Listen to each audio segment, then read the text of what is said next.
ඊගාට අපි කතා කරන්න යන්නේ සායශසනය ගැන. මේ සායශසනය කියලා කියන්නේ ළමයි සෛලය ඇතුලේ හොඳ ඔක්සිජන් සැපීමක් තියෙනකොට. ඒ කියන්නේ අණුක ඔක්සිජන් නැති විට. අණුක ඔක්සිජන් කියලා කියන්නේ O2 කියන එකම තමයි.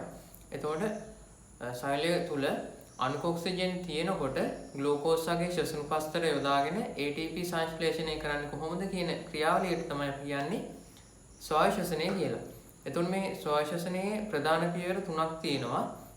පළවෙනි පියවර තමයි ග්ලයිකොලිසිය, දෙවෙනි පියවර ක්‍රෙබ්ස් චක්‍රය, තුන්වෙනි පියවර ඉලෙක්ට්‍රෝන පරිවහන දාමය. හරි. එතකොට මෙන්න මේ විදිහට.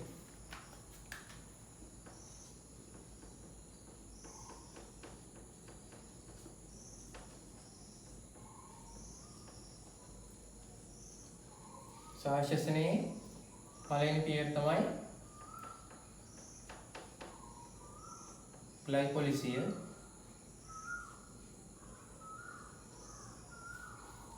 දෙවෙනි පියවර ක්‍රෙබ්ස් චක්‍රය,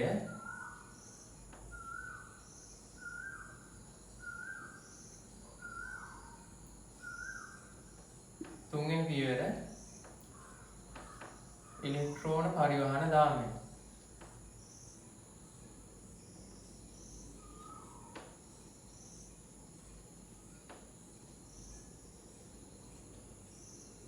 හරි. එතකොට මේ පියවර තුනෙන් දැන් අපි මුලින්ම කතා කරන්න යන්නේ මෙන්න මේ පළවෙනි පියවර ගැන. ග්ලයිකොලිසිය ගැන තමයි අපි දැන් කතා කරන්න යන්නේ.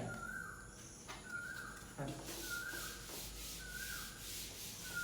එතකොට මම දැන් මෙතන විස්තර කරන්නේ ළමයි ග්ලූකෝස් අණුවක් කොහොමද ග්ලයිකොලිසියට ලක් වෙන්නේ කියලා. ග්ලූකෝස් වලට අමතරව වෙනත් ශ්වසනපස්තරත් මේ සෛලශසනයේ ලක් වෙනවා. ඒ කියන්නේ ග්ලයිකොලිසියටත් ලක් වෙනවා. හැබැයි ජීවී සෛල තුළ පවතින බහුලම ශ්වසනපස්තරය නිසා, සුලභම ශ්වසනපස්තරය මේ ග්ලූකෝස් නිසා අපි දැන් මෙතන විස්තර කරන්නේ ග්ලූකෝස් අණුවක් කොහොමද ග්ලයිකොලිසිය ප්‍රතික්‍රියා මාලාවට ලක් වෙන්නේ කියන එක ගැන. හරිද? එතකොට මෙන්න මේ විදිහට C6H12O6 ඔයාලා දන්නවනේ මේකනේ ග්ලූකෝස් අණු සූත්‍රයනේ. එතකොට මේ ග්ලයිකොලිසිය කියන ප්‍රතික්‍රියා මාලාවෙන් සිද්ධ වෙන්නේ මේ ග්ලූකෝස් අණුව පියවර මිද වැටෙන එක. මේ පියවර මිද වැටෙනකොට අතරමැද්දේ විවිධ සංයෝග හැදෙනවා. එතකොට ඒ වගේ ඒ ඔක්කොම දැනගන්න ඕනේ ඔයාලා දැනගන්න ඕනේ මේකේ හැදෙන සංයෝග දෙකයි. එකක් තමයි මේ පියවර මිද වැටෙන යනකොට මේ අතරමැදි සංයෝගයක් හැදෙනවා ග්ලිසරාල්ඩිහයිඩ් 3 ෆොස්ෆේට් කියලා. සංයෝගය තමයි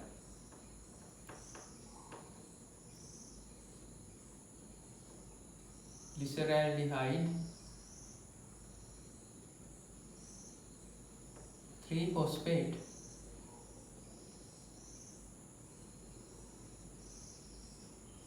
මේකටම කියනවා අපි G3P කියලා. හරියම මේ glyceraldehyde 3 phosphate කියන එකම තමයි G3P කියලා කියන්නේ. හරි. එතකොට මේ glyceraldehyde කියන සංයෝගය ඔයාලා මේ කාලේ ඉගෙනගෙන තියෙන එකක්. කොහෙද හම්බුනේ මේක? කාබෝහයිඩ්‍රේට් ගැන කතා කරනකොට මොනොසැකරයිඩ් යටතේ කාබන් 3ක මොනොසැකරයිඩයක්. ඒ කියන්නේ ට්‍රයෝසයක් යටතේ අපි මේ ග්ලිසරාල්ඩිහයිඩ් කියන එක ඉගෙන ගන්නවා. ඒ කියන්නේ දැන් මේ ග්ලිසරාල්ඩිහයිඩ් කියලා කියන්නේ කාබන් 3ක සංයෝගයක්. ග්ලිසරාල්ඩිහයිඩ් 3 ෆොස්ෆේට් කියලා කියන්නේ ඒ ග්ලිසරාල්ඩිහයිඩ් වලින් හැදෙන ව්‍යුත්පන්න වූ සංයෝගයක්. එහෙනම් මේ මෙතන තියෙන්නේ ඒ කියන්නේ එක G3P අණුවක තියෙන්නේ කාබන් පරමාණු 3ක්ම තමයි. හරි මම ඒක නිසා මේ විදිහට ලියනවා. කාබන් 3යි කියලා. හරි G3P එක අණුවක තියෙන්නේ කාබන් පරමාණු 3යි. ඊගාවට මේ ග්ලිසරාල්ඩිහයිඩ් 3 ෆොස්ෆේට් කියන සංයෝගයත් නැවතත් පියවර මිද වැටීමට ලක් වෙනවා. එහෙනම් මිද වැටිලා අවසානයේදී හැදෙනවා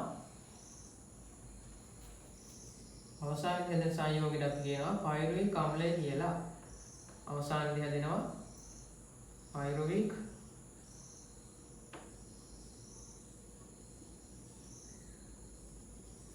අම්ල අණු.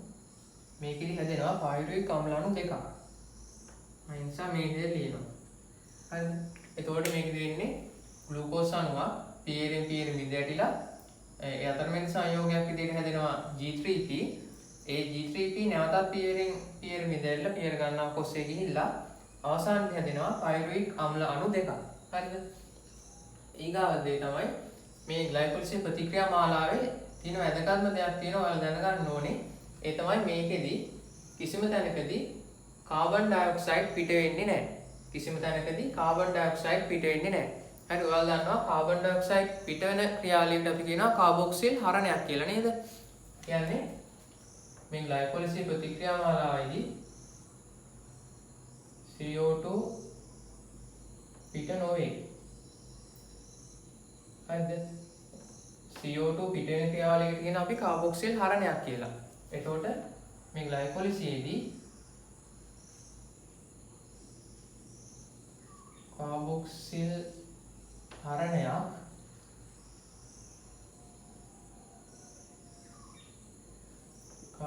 හරණයක් සිදු නොවේ. හරිද? ඒක හොඳට මතක තියාගන්න. මේ ග්ලයිකොලිසිසේදී කිසිම තැනකදී කාබොක්සිල් හරණයක් වෙන්නේ නැහැ. ඒ කියන්නේ CO2 පිට වෙන්නේ නැහැ. හරිද? එහෙනම් ඔයාලට පේනවා මේ ග්ලූකෝස් අණුවක කාබන් පරමාණු 6ක් තියෙනවානේ. ඊට පස්සේ ඒක අවසාන වෙද්දී පයරුවික් අම්ල අණු දෙකක් හැදෙන එකයි සිද්ධ වෙන්නේ. මේකේ කිසිම තැනකදී CO2 පිට වෙන්නේ නැත්නම් මේ තියෙන කාබන් පරමාණු 6ම මේ අවසාන සංයෝග දෙකේ අඩංගු වෙන්න ඕනේ. මේ පයරුවික් අම්ල අණු දෙක ඇතුලේ කාබන් පරමාණු 6ක් තියෙන්න ඕනේ. හරි. එහෙනම් එක පයරුවික් අම්ල අණුවක කාබන් පරමාණු කීයක් තියෙන්න ඕනද? කාබන් පරමාණු 3ක් තියෙන්න ඕන නේද? ඒක මම මෙතන ලියනවා C3යි කියලා. හරි එක පයරුවික් අම්ල අණුවක කාබන් පරමාණු 3ක් තියෙන්න ඕනේ. හරිනේ. ඊගාවට දැන් ඔයාලට තේරෙනවා මෙතනත් දැන් ග්ලිසරයිඩ් ත්‍රිෆොස්ෆේට් කියන කාබන් පරමාණු 3ක සංයෝගයක්. හරිනේ. එහෙනම් කාබන් පරමාණු 6ම මෙතන තියෙන්න ඕනනේ. එහෙනම් මේ G3P අණු කීයක් හැදෙන්න ඕනද? G3P අණු දෙකක් හැදෙන්න ඕන නේද? G3P එක අණුවක කාබන් පරමාණු 3යි අණු දෙකම සැලකුවොත් කාබන් පරමාණු 6යි. එතකොට හරිනේ මෙතන තියෙන 6ම මෙතනක් තියෙනවා. ඒ කියන්නේ G3P අණු දෙකක් හැදෙන්න ඕන. හරි ඊගාවට මේ ග්ලූකෝස් අණුව මේ ග්ලයිකොලිසිස් ප්‍රතික්‍රියා මාලාවට ලක් කරන එක නිකම්ම සිද්ධ කරන්න බෑ. ඒ කියන්නේ මේ ප්‍රතික්‍රියා මාලාව පටන් ගන්න අපිට සිද්ධ වෙනවා යම්කිසි ශක්තියක් වැය කරන්න. යම්කිසි ශක්තියක් ආයෝජනය කරන්න සිද්ධ වෙනවා අපිට. එතකොට අපි ශක්තිය මේකට ලබා දෙන්නේ ATP විදිහටනේ. මෙතෙන්දි සිද්ධ වෙන්නේ ATP අණු දෙකක් ADP සහ අකාබනික ෆොස්ෆේට් බවට.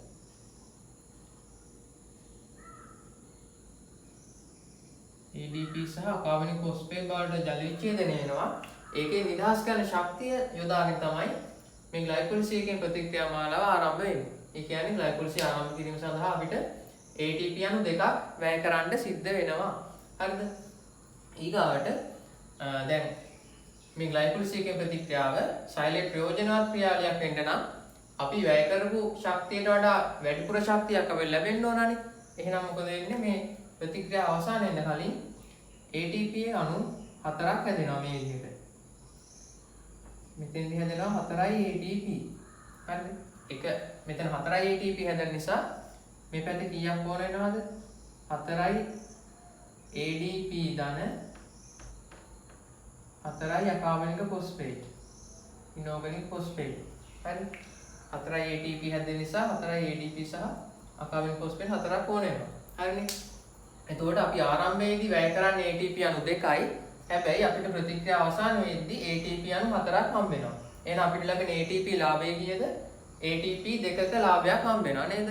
ඒ කියන්නේ ග්ලයිකොලිසිස් ප්‍රතික්‍රියා මාලාවේදී එක ග්ලූකෝස් අණුවකින් ලැබෙන ශුද්ධ ATP නිෂ්පාදනය ATP 2යි. මොකද මෙතන 4ක් ඇතුළට මුලින් දෙකක් වැය වෙච්ච නිසා ශුද්ධ ATP නිෂ්පාදනය වෙන්නේ ATP 2යි. හරි. ඊට අමතරව මෙතන එනවා තාත් මෙන්න මෙහෙම දෙයක්. මෙතෙන්දි හැදෙනවා NADH අණු දෙකක්. දෙකයි NAD+ මගින් NADH අණු දෙකක් හැදෙනවා මෙතෙන්දි. එතකොට ඔයාලට තේරෙනවා මේ NAD+ හයිඩ්‍රජන් එක සම්බන්ධ වෙලා තියෙන්නේ. ඒ කියන්නේ හයිඩ්‍රජන් එක සම්බන්ධ වෙනවා කියන්නේ NAD+ ඔක්සි හරණය වෙලා මෙතෙන්දි. හරිද? එතකොට NAD+ ඔක්සි හරණ ක්‍රියාවලිය මම මෙන්න මෙහෙම වෙනම කියලා දීලා ඉන්නම්. හරි? NAD+ එක අණුවයි මම මෙතනින් සලකන්නේ දැන්. NAD+ අණුවක් ඔක්සි හරණය වෙන්නේ කොහොමද කියලායි මම මේ කියන්නේ. එතකොට NAD+ අණුවක් ඔක්සි හරණය වෙද්දී මෙයාට ඕන වෙනවා 2H+ ධන 2 ඉලෙක්ට්‍රෝන ඒ ටික අරගෙන මෙයා හදනවා NADH ධන H+. හරිද? මෙන්න මේ විදිහට තමයි එක NAD+ අණුවක් ඔක්සිහරණය වෙන්නේ. එතකොට මෙතන දැන් NAD+ අණු දෙකක් තියෙනවානේ. එතකොට මේ ප්‍රතික්‍රියාව සම්පූර්ණයෙන්ම දෙකෙන් ගුණ කරන්න ඕන වෙනවා නේද? ඒ කියන්නේ 2 NAD+ ධන 4 H+ ධන 4 ඉලෙක්ට්‍රෝන මේ පැත්තෙන් හැදෙනවා. එතකොට 2 NADH ධන 2 H+. හරි. එහෙනම් දැන් මෙතනනේ NAD+ දෙකක් ඔක්සිහරණය වෙනවානේ. එහෙනම් මෙතනටත් ඕන වෙනවා 4H+ ධන 4 ඉලෙක්ට්‍රෝන නේද? එහෙනම් මෙතනට ඕන වෙනවා 4H+ ධන 4 ඉලෙක්ට්‍රෝන. එයාගේ මෙතෙන් ආපහු මෙතෙන් පිට වෙන්න ඕනේ 2H+.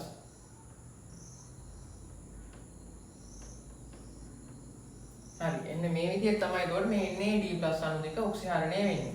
එතකොට ළමයි දැන් මේ සඳහා අවශ්‍ය කරන H ධනායන 4 සහ ඉලෙක්ට්‍රෝන ලැබෙන්නේ කොහෙන්ද? හරි. ඒවා ලැබෙන්නේ මේ ග්ලූකෝස් අණු බෙද ඇටීමේ ක්‍රියාවලියේදී. හරිද? මේ ග්ලූකෝස් අණු බෙද ඇටීමේ ක්‍රියාවලියේදී නිදහස් වෙන H ධනායන සහ ඉලෙක්ට්‍රෝන තමයි මේ විදිහට NAD+ අණු දෙක මගින් ප්‍රතිග්‍රහණය කරගෙන NADH අණු දෙකක් හදන්නේ. හරිද? එතකොට ඊගාට ඔයාලට පුළුවන් වෙන්න ඕනේ මෙන්න මේ පයුරික් අම්ල අණුවේ සූත්‍රය ලියා ගන්න. හරි මම ඒක දැන් ලියන්නේ කොහොමද කියලා ඔයාලට කියලා දෙනවා. හරි. එතකොට දැන් අපි මුලින්ම කිව්වා මෙතන පයුරික් අම්ල අණු දෙකක් හැදෙනවා. එතකොට ග්ලූකෝස් අණුවේ තිබ්බ කාබන් පරමාණු 6ම මේ දෙකේ අණු දෙකේ අඩංගු වෙන්න ඕන කිව්වානේ. ඒ හින්දා එක අණුවක කාබන් පරමාණු 3යි තියෙන කියලා කිව්වා. හරි. එහෙනම් මෙතන කාබන් 3යි. ඊගාට අපි බලන්න ඕනේ මේ ග්ලූකෝස් අණුවේ තිබුණු හයිඩ්‍රජන් පරමාණු ගන්න මෙතන තේටි කීයක් වෙනවද කියලා. හරි. දැන් මම ඔයාලට විස්තර කරා ග්ලූකෝස් අණු මිද වැටෙනකොට H ධන අයන 4ක් නිදහස් වෙනවා කියලා. මෙතෙන් සිද්ධ වෙන්නේ ඒකනේ.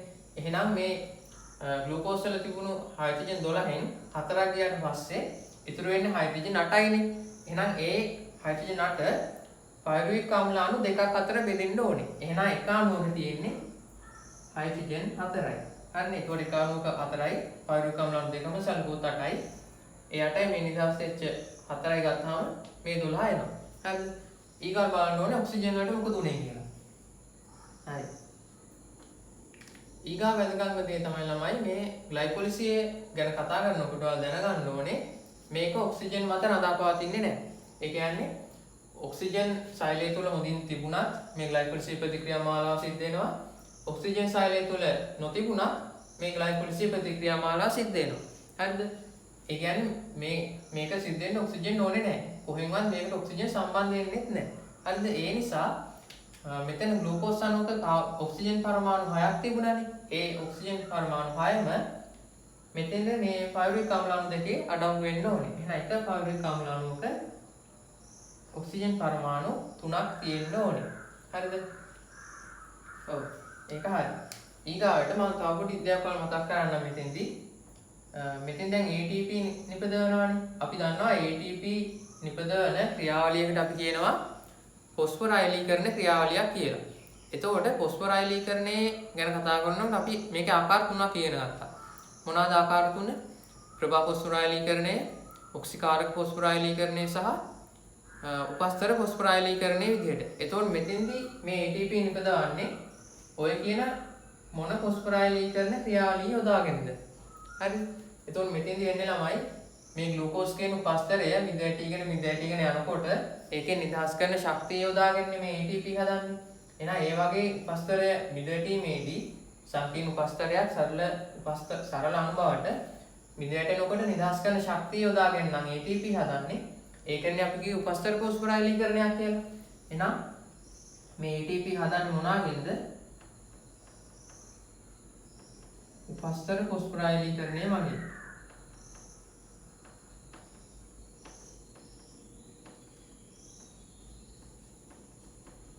හරි. එහෙනම් ග්ලයිකොලිසිස් කියන ප්‍රතික්‍රියා මාලාවේදී ATP නිපදවන්නේ මොන ෆොස්ෆොරයිලීකරණය මගින්ද?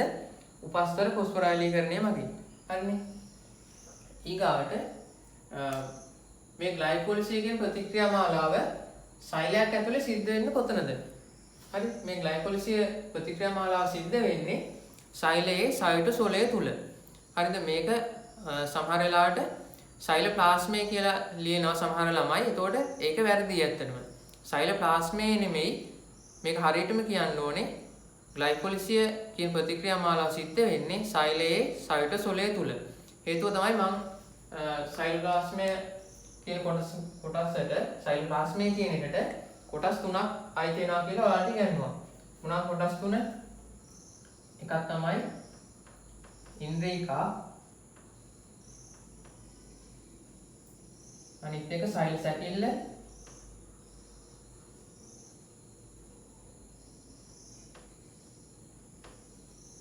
අනිත් එක තමයි සයිටෝසෝලය.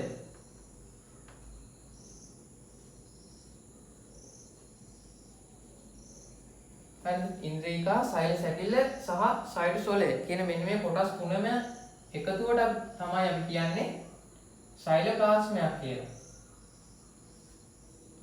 මේ කොටස් තුනෙන් එකතුවට අපි කියනවා සෛලෝප්ලාස්මය. හරි. එතකොට දැන් ප්‍රාග්නැස්ටික සෛලයක් ගත්තොත් ප්‍රාග්නැස්ටික සෛලයක මේ සෛල සැකිල්ල කියන එක නැහැ. එහෙනම් අපිට කියන්න බෑ ප්‍රාග්නැස්ටික සෛලයක සෛලෝප්ලාස්මයක් තියෙනවා කියලා. හරිද? ඒ නිසා ඔයාලා කිව්වොත් එහෙම බැරිලාවත් මේ ග්ලයිකෝලිසිය සිද්ධ වෙන්නේ සෛලෝප්ලාස්මය තුල කියලා කිව්වොත් ඒක වැරදි. හරිද? සෛලෝප්ලාස්මයේ තියෙන අර තරලමය කොටස, ද්‍රවමය මේ පූරක කොටස තමයි අපි සයිටෝසෝලය කියලා කියන්නේ. ඒ නිසා ග්ලයිකෝලිසිය කියන ප්‍රතික්‍රියා මාලාව සිද්ධ වෙන්නේ සයිටෝසෝලය. හරිද? සයිටෝසෝලය තුල කියලා කියන්න ඕනේ. හරිද? ඊට අමතරව දැන් ඔයාලෙන් අහනවා ඇයි මේ ප්‍රතික්‍රියා මාලාව සයිටෝසෝලය තුල සිද්ධ වෙන්නේ ඇයි කියලා අහනවා. ඒකට ඉතින් හේතුව හරිම සරලයි. හේතුව තමයි මේ ප්‍රතික්‍රියා මාලාව අපි මෙහෙම ලිව්වට මේක පියර ගණනාවකින් සිද්ධ වෙනවා කියලා මම කිව්වා. ඒ පියර වලදී ගොඩක් එන්සයිම් ඕන වෙනවා. එතකොට මේ ග්ලයිකෝලිසියට අවශ්‍ය කරන සියලුම එන්සයිම් ඒක රාශී වෙලා තියෙන්නේ සෛලයේ සයිටෝසෝලය තුල. එතකොට ඔක්කොම එන්සයිම් සයිටෝසෝලය තුල තියෙනවා නම් මේ ප්‍රතික්‍රියාව සිද්ධ වෙන්නේ සයිටෝසෝලය තුල. වෙන තැනක සිද්ධ වෙලා හරියන්නේ නැහැ.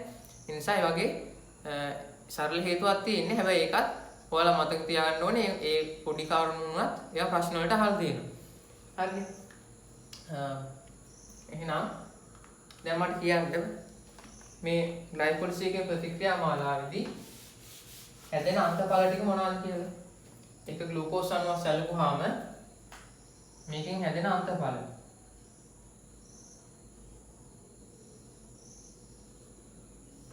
හරි. එක ග්ලූකෝස් අණුවක් සැලකුවාම මේකෙන් හැදෙන අන්තඵල ගත්තහොත් මේකේ තියෙනවා පයරුවික් ආම්ල අණු දෙකක්. පයරුවික්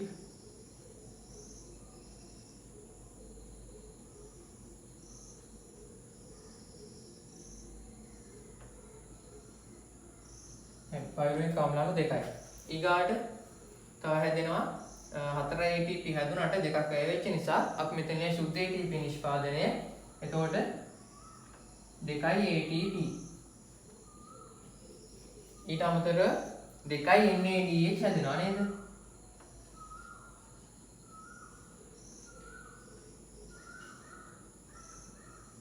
හරි 2 NADH හැදෙනවා.